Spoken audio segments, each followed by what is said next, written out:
We spend a lot of time marveling at the sheer scale and speed of modern ships. These colossal vessels that move mountains of cargo, people across oceans. Absolutely. They're incredible feats of engineering. But have you ever stopped to truly consider, the hidden bits? The engineering marvels that make it all possible? Specifically, how does that massive propeller shaft actually pass through the ship's hull? How does it spin smoothly without, the vast, unforgiving ocean rushing in or the ship's vital lubricating fluids leaking out? Right, that interface point is critical. That right there is where our deep dive begins today. We're taking an in-depth look at something called the stern tube system. It's that vital, yet often unseen interface where the propeller shaft connects to the ship's hull. Exactly. It's a critical piece of engineering. And it profoundly impacts a vessel's reliability, its efficiency, and increasingly its environmental footprint. Massively so on all those fronts. Our mission today is really to give you a shortcut to understanding this complex system. We'll trace its surprising historical journey, demystify its key mechanical components, and explore how stringent environmental regulations are driving some really exciting innovations, making you well-informed about a crucial aspect of maritime engineering. Yeah, we've pulled together some fascinating material analyses looking at the history, the mechanics, the modern options. Now let's unpack this hidden world where engineering meets the ocean and see how something so fundamental has undergone such a dramatic transformation. Let's do it. Okay, let's start with the absolute basics. Initially, the stern tube was, pretty simply the hole where the propeller shaft exited the ship. Right. Very basic concept. In the days of early wooden vessels, this wasn't some high-tech marvel we'd recognize today. It was actually incredibly ingenious for its simplicity. It really was. The propeller shaft passed through a bore in the stern frame, and the bearing material they used to support that shaft was something called lignum vitae. Yes, lignum vitae, the wood of life.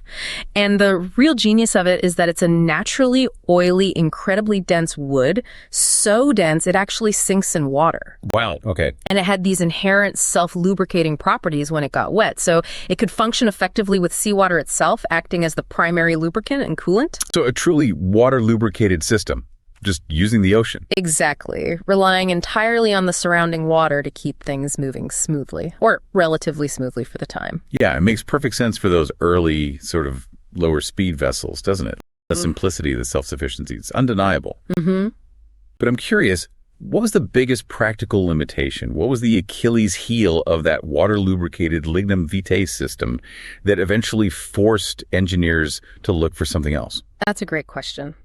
While it was simple, its main weakness was its susceptibility to wear, especially from abrasive particles like sand and silt in the water. Think about operating in shallow ports or murky rivers. Right, it would just grind it down. Precisely. But then, as you can imagine, everything truly changed with the Industrial Revolution. We shifted from wooden hulls to metal ones. Okay. And the rise of high-power steam engines and later diesel engines dramatically increased the demands on these systems. Suddenly, those simple water-lubricated wooden bearings just couldn't handle the new loads, the higher speeds, the sheer power output. Too much stress. Way too much. The question then became, how do you support a heavier, faster spinning shaft more effectively and reliably for these new, powerful ships? And the answer was? The answer was a really pivotal shift, the emergence of oil-lubricated systems.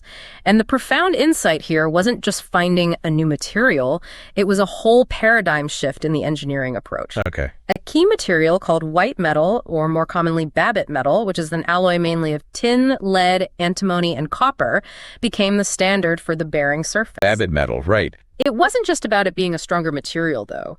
Its properties allowed for the formation of a stable, hydrodynamic oil film. You have to imagine the shaft literally floating on this super thin, almost frictionless cushion of oil. So no metal-on-metal contact. Ideally, none at speed. This drastically reduced friction and wear, which meant enhanced bearing life and, critically, vastly reduced maintenance compared to the old ways. That sounds like a game changer. Oh, it absolutely was. To manage this, the stern tube became a carefully closed system filled with lubricating oil. This oil was typically kept at a slight positive pressure, usually via a header tank located higher up in the ship. Why the positive pressure? Good point. That pressure helps prevent seawater from leaking in and ensures a continuous supply of oil to the bearing surfaces. The system would then circulate the oil, often through a sump to collect it, a cooler to manage the heat generated. Because friction still generates some heat, even with oil. Exactly. Even a little friction at those speeds adds up. And then through filters to keep the oil clean. This oil-lubricated setup quickly became the industry standard for most large merchant ships because it was just so reliable and performed so well. So the shift to oil was revolutionary for performance. But then as an engineer, the immediate sort of monumental challenge you face is, well, containment. Right, totally. How do you keep this vital oil in and keep the massive pressure of the ocean out? It's a classic engineering dilemma, isn't it? It really is. The boundary has to be perfect. Early solutions were pretty basic, like stuffing boxes, basically packing fibrous materials tightly around the shaft. Yeah, like packing ropes soaked in tallow or grease. Yeah. Very rudimentary. And I imagine prone to leakage and needing constant adjustment. Constantly. Not ideal for long voyages or reliability. So by the mid-20th century, we saw the widespread adoption of something better. Radial lip seals. Yes, that was a major step forward.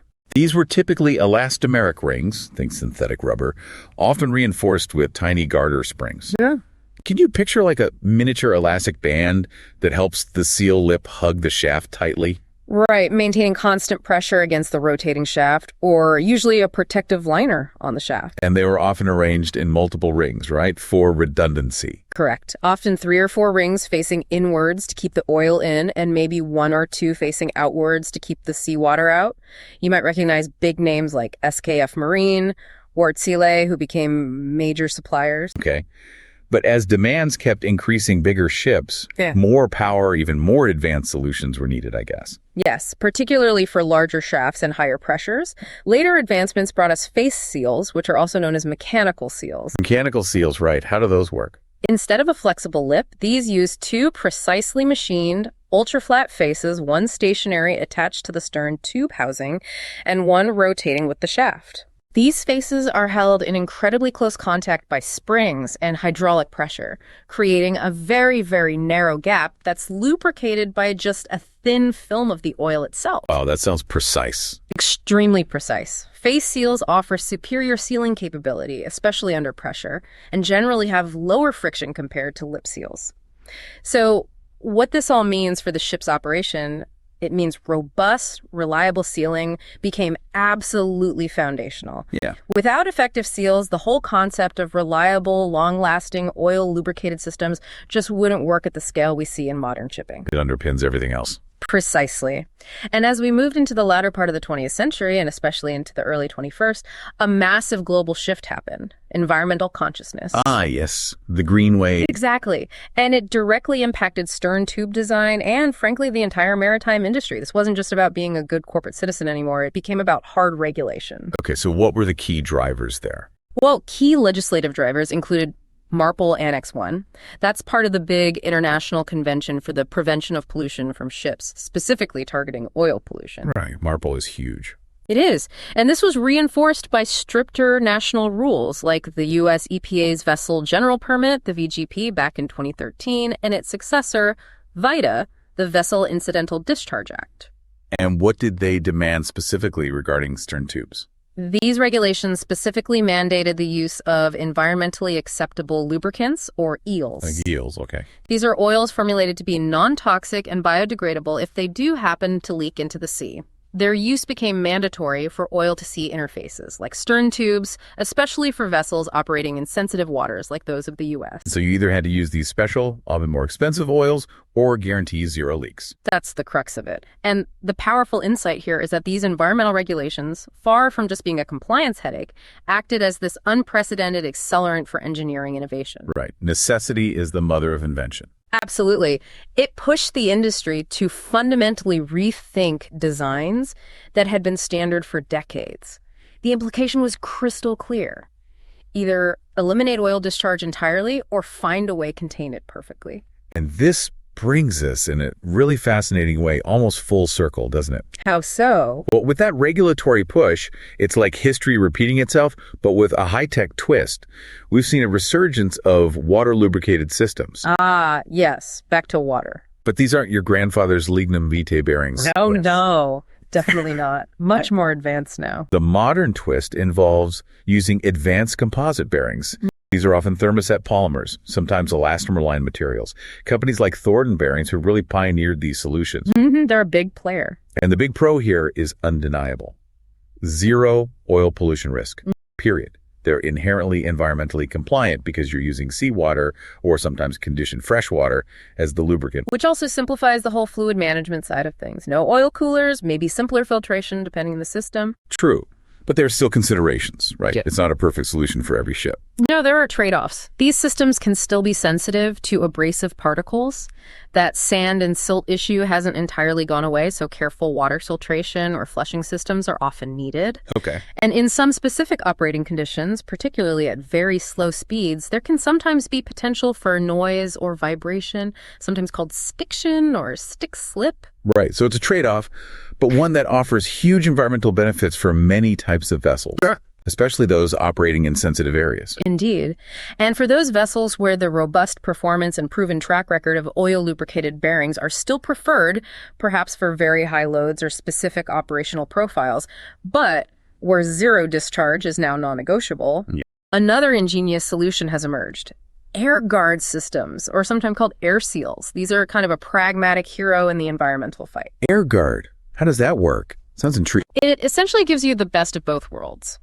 The concept involves creating a continuous air barrier within the stern tube sealing arrangement itself. An air barrier? Yeah.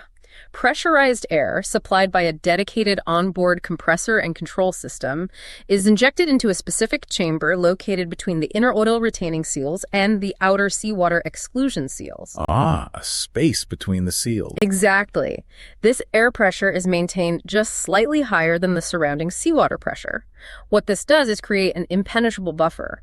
It physically prevents oil from getting out past that barrier, and it also prevents seawater from getting in. Clever. So if any oil does leak past the inner seals. It gets captured in this air chamber. It doesn't go into the sea. It's typically drained away automatically and collected for proper disposal ashore. So you get near zero discharge to the environment. That's brilliant. Which companies make these?